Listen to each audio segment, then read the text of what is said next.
Hello student, good morning student. Welcome to my channel explore socio for you में आपका बहुत बहुत स्वागत है।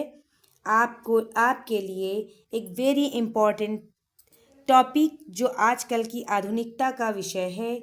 आधुनिकता जो आप जानते होंगे कि आधुनिकता किसे कहते हैं। आधुनिकता का जन्म परंपरा से हुआ है। परंपरा के जब हम परंपरावादी से हट जाते हैं तो उसे आधुनिकता कहते हैं। जब हम किसी परंपरागत वस्तु को नहीं मानते हैं तो उसे हम आधुनिकता कहते हैं। आधुनिकता के बाद उत्तर आधुनिकता आई है, क्योंकि आधुनिकता में बहुत सी ज़्यादा कमियां होने लगी थी, इसलिए उत्तर आधुनिकता आई है। तो आप देखें कि आज हमें परंपरा से आधुनिकता, आधुनिकता से उत्तर आधुनिकता, तो हमें क्या पढ़ना है। हमें उत्तर आधुनिकता का विचारक कौन कौन से हैं इसके बारे में जानते हैं। सबसे पहले हमें पढ़ना चाहिए आधुनिकता किसे कहते हैं।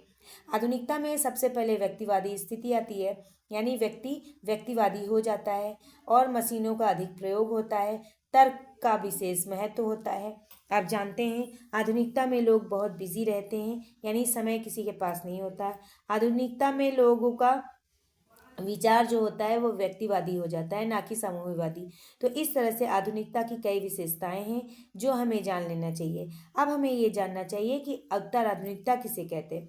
उत्तर आधुनिकता के संबंधित बहुत से थिंकर भी हैं, जैसे जॉन बॉडीलार्ड हैं, फ्रेंकोइस लियोटार्ड है, जेमसन है, मिशेल फूके हैं, रेमंड रोटरी है, जूडिथ बटलर है। जूडिथ बटलर को आप जानते होंगे कि जूडिथ बटलर जो हैं वो एक नारीवादी थिंकर हैं। इसी तरह से डेविड हार्वे ने समय संपीड़न की बात की है। जिगमंड बाउमन जो वेरी वेरी इंपॉर्टेंट हैं थिंकर। जिगमंड बाउमन की बुक है liquid modernity, liquid love, liquid life, इस तरह की कई बुक्स उनकी वेरी फेमस है लिक्विड लिक्विड से संबंधित। तो इस तरह से आज हम देखते हैं कि उत्तर आधुनिकता से संबंधित कौन कौन से थिंकर हैं। अब आपको समझ में आ गया हो कि उत्तर आधुनिकता किसे कहते हैं, नहीं समझ में आया होगा। अब मैं बताती हूँ कि उत्तर आधुनिकता किसे कहते हैं। आधुनिकता के जस्ट विपरीत उत्तर आधुनिकता, देखिए उत्तर आधुनिकता में व्यक्तिवादी होता है, तो सॉरी, आधुनिकता में व्यक्तिवादी विचार का महत्व होता है, लेकिन उत्तर आधुनिकता में समूहवादी होता है। आधुनिकता क्या होता है, ये व्यक्तिवादी और संकुचित विचारधारा का है, जबकि उत्तर आधुनिकता जो है वो सामूहिक और भावात्मक विचारधारा का महत्वपूर्ण होता है। इसमें व्यक्तिवादी होती है और इसमें भावना का विशेष होता है। इसमें तर्क का महत्व होता है, आधुनिकता में तर्क का महत्व होता है, जबकि उत्तर आधुनिकता में भावना प्रधान समाज होता है। आधुनिकता जो है व्यक्तिवादी समाज है, और उत्तर आधुनिकता जो है समूहवादी समाज है। भावनाओं का व्यक्ति के व्यक्तित्व का और व्यक्ति के विचारों और भावनाओं का विशेष महत्व होता है। तो इस तरह से आपने आधुनिकता और उत्तर आधुनिकता में अंतर देखा। अब हमें पढ़ना है कि उत्तर आधुनिकता के सबसे पहले थिंकर हम पढ़ेंगे जीन फ्रेंकोइस लियोटार्ड। ठीक है।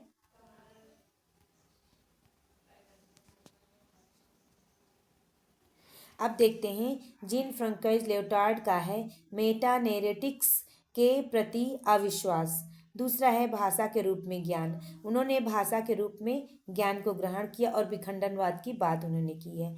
अब अगला है थिंकर जॉन बॉडीलार्ड। जॉन बॉडीलार्ड उत्तर आधुनिकतावादी हैं। उन्होंने सिमुलुका और सिमुलेशन की बात की है, अति यथार्थवादिता की बात की, उपभोक्ता समाज की बात उन्होंने की है। अब आगे देखते हैं फ्रेडरिक जेमसन। उन्होंने क्या कहा, उत्तर आधुनिकता सांस्कृतिक और परिवर्तन से उत्तर आधुनिकता आती है, उन्होंने ऐसा कहा। मिशेल फूको, आप जानते हैं मिशेल फूको को अच्छी तरह से, जो उत्तर आधुनिक थिंकर हैं। मिशेल फूको की ट्रायंगल वाली जो अवधारणा है आप जानते होंगे, व्यक्ति, शक्ति और ज्ञान। व्यक्ति, ज्ञान और शक्ति। उन्होंने कहा है कि व्यक्ति जब ज्ञान प्राप्त कर लेता है तो उसे एक विशेष प्रकार की शक्ति होती है, वो शासन करने का अधिकारी हो जाता है। जैसे आजकल सूचना समाज में आप देखें कि व्यक्ति का महत्वपूर्ण स्थान क्या होता है, वो सूचना के आधार पर समाज पर वो शासन करता है, सूचना के आधार पर। ठीक है, तो उनका ये कॉन्सेप्ट है। उन्होंने व्यक्ति, शक्ति और ज्ञान की बात की है, अनुशासन, प्रेरता की बात की है, वंशावलियों की बात की है। रिचर्ड रोटरी ने क्या कहा है, व्यवहारिकता, उत्तर आधुनिकतावाद और विडंबना की बात की है। रिचर्ड रोटरी ने। फिर डेविड हार्वे, समय, अंतरिक्ष और संपीड़न की बात की है। डेविड हार्वे ने समय, अंतरिक्ष और संपीड़न की बात की है। लचीला लचीला क्या है, संचय है। और आधुनिकतावाद है। आधुनिकता के संकटों की बात उन्होंने की है। और प्रतिक्रिया के रूप में उन्होंने कहा है। जिंगमन बॉमन की क्या है, तरल आधुनिकता है, लिक्विड मॉडर्निटी की बात उन्होंने की है। उपभोक्तावाद और असुरक्षा की बात की है, यानी उपभोक्ता समाज है ये, और असुरक्षा की बात की है। उत्तर आधुनिकता और नैतिकता की बात उन्होंने की है। अब आइए देखते हैं जूडिथ बटलर जो हैं, वो जूडिथ बटलर बहुत ही ज़्यादा इम्पोर्टेंट थिंकर है बच्चों। आप जानते होंगे कि जूडिथ बटलर हुआ, सिगमंड बाउमन हुआ, सॉरी सिमोन दे बुआ हुआ, जो इस तरह के जो थिंकर हैं वो नारीवादी थिंकर हैं, जो अपने अपने विचारों को किस तरह से उन्होंने नारीवाद की लहर को अलग अलग विचारों से, अपने अपने विचारों से परिपूर्ति किया है, यानी अपने विचारों से उन्होंने सींचा है। किस तरह से उन्होंने नारीवाद को देखा है, किस तरह से नारी के ऊपर अत्याचार हुए, इसके बारे में उन्होंने देखा है। तो Judith Butler very important thinker for the feminism. देखें जूडिथ बटलर ने क्या क्या है, लिंग और प्रदर्शनशीलता, यानी लिंग जो है, आजकल क्या होता है, लिंग का प्रदर्शन लोग करते हैं, यानी कि दिखाते हैं कि अगर हम लेडीज़ हैं तो किस तरह से हम मतलब जैसे मीटू आंदोलन आया तो किस तरह से आपने देखा कि उसमें मीटू आंदोलन में वो अपने ऊपर हुए शोषण का उन्होंने ऑनलाइन या जो सूचना के माध्यम से ऑनलाइन उन्होंने प्रचार किया, उसकी आलोचना की कि मीटू आंदोलन में हम कुछ भी कर सकते हैं, हम चाहें तो बच्चा पैदा करें या ना करें, हम चाहें तो सजे धजे या ना सजें, ये मेरी मर्जी, मेरा व्यक्तिगत पर्सनल ये है कि हम मेकअप करें चाहे ना करें, बच्चा पैदा करें चाहे ना करें, शादी करें या ना करें। तो इस तरह का जो थिंकर है उत्तर आधुनिकतावादी थे, नारीवादियों का मतलब विचार है। तो इस तरह से जूडिथ बटलर भी लिंग और प्रदर्शनशीलता की बात करते हैं। अगला है पहचान और विखंडन की बात मेरी जूडिथ बटलर ने की है। तो इस तरह से आपका ये कॉन्सेप्ट था, वेरी इंपॉर्टेंट, आप समझ गए होंगे।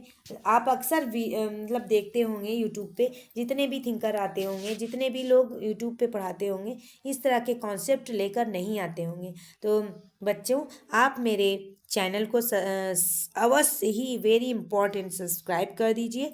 उसके बाद में आप अगर सब्सक्राइब कर देंगे तो मेरी भेजी हुई हर वीडियो आपको फट से मिल जाएगी और आप उसको देख लेंगे, और इससे आपको ज्ञान भी प्राप्त होगा। समाजशास्त्र में आपको एक एक सीढ़ी चढ़ना है। आपको अगर असिस्टेंट प्रोफेसर बनना है, टीचर बनना है, भविष्य में प्रोफेसर बनना है, तो आपको हर हाल में मेरी वीडियो को सब्सक्राइब करना चाहिए, जिससे कि आपको मेरी भेजी गई हर वीडियो आपको मिल सके। इसके साथ ही साथ मेरी वीडियो अगर आपको अच्छी लगे तो अपने दोस्तों तक शेयर करिए। अगर मेरा कॉन्सेप्ट या मेरा पढ़ाया हुआ मेथड आपको पसंद आता है तो आप मेरे चैनल को लाइक भी करिए, और अगर लाइक भी कर देते हैं तो अगर आपको कोई भी सुझाव देना है तो मेरे चैनल पर कमेंट भी करिए। थैंक यू बच्चों।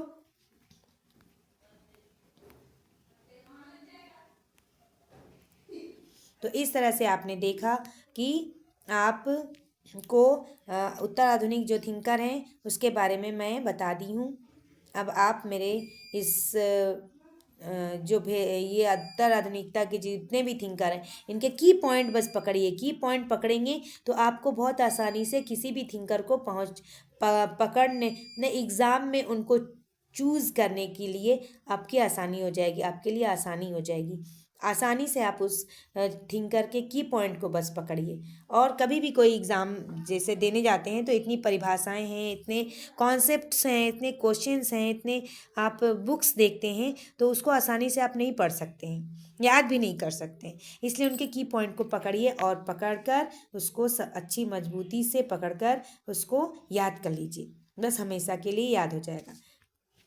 और आप ये भी देखिए कि कौन से थिंकर किस पर्सपेक्टिव के हैं, मेन ये है। किसी दिन मैं आप लोगों के लिए पर्सपेक्टिव वाइज वीडियो भी लाऊंगी जो आप लोगों के लिए हेल्पफुल होगा, क्योंकि पर्सपेक्टिव के थ्रू भी अब क्वेश्चन पूछे जाने लगे हैं यूजीसी नेट, असिस्टेंट प्रोफेसर सभी एग्जामों में। ठीक है बच्चों, आपका मेरे चैनल पर आने के लिए बहुत बहुत धन्यवाद। थैंक यू सो मच बच्चों।